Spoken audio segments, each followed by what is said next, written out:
Hello, Flavian from Science Academy. Today we are going to talk about the maintenance of a ski shoe.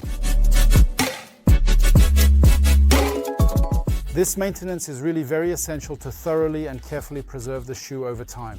First step, when you return from a ski session, open the 4 buckles and then carefully remove your liner. You should carefully pull it well from the back and gently move it forward. It comes out relatively easily and smoothly without much effort. Now you then carefully and gently take out your insole with your hand from the shoe in a smooth motion like this. A very important and crucial step is to immediately close all your buckles.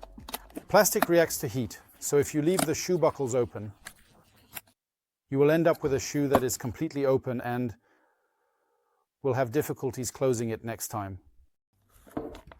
Hop! To effectively dry your shoe, don't hesitate to use this type of device.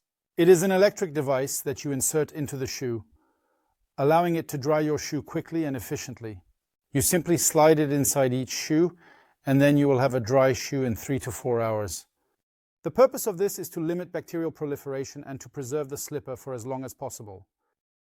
To avoid damaging the heel pads of your shoe that wear out, you can use this type of device that you place under the shoe to walk in when at the resort.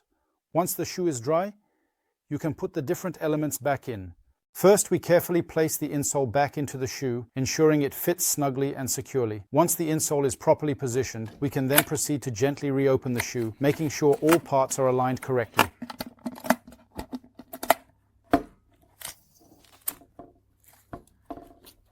Carefully take the liner and gently slide it back into its original position inside the container, ensuring it is properly aligned and fits securely. Please remember, don't forget to very carefully close.